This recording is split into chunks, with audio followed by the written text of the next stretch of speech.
एक समय की बात है, एक राज्य में एक प्रतापी राजा राज करता था।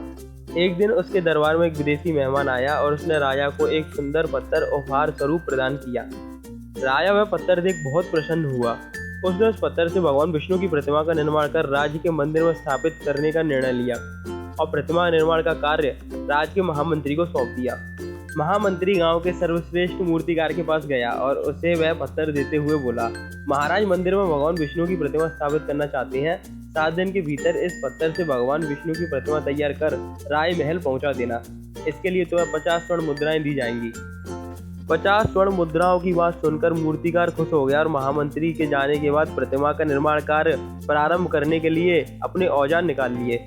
अपने औजारों में से उसने एक हथौड़ा लिया और पत्थर तोड़ने के लिए उस पर हथौड़े से वार करने लगा, लेकिन पत्थर जस का तस रहा। मूर्तिकार ने हथौड़े के कई बार पत्थर पर किए, लेकिन पत्थर नहीं टूटा।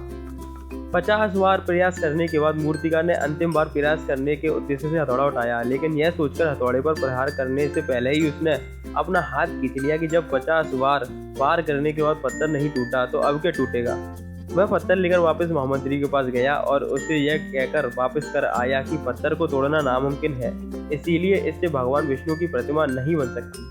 महामंत्री को राजा का आदेश हर हाल में पूरा करना था, इसीलिए उसने भगवान विष्णु की प्रतिमा निर्मित करने का कार्य गांव के एक साधारण से मूर्तिकार को सौंप दिया। पत्थर लेकर मूर्तिकार ने महामंत्री के सामने ही उस पर हथौड़े से प्रहार किया और वह पत्थर एक बार में ही टूट गया।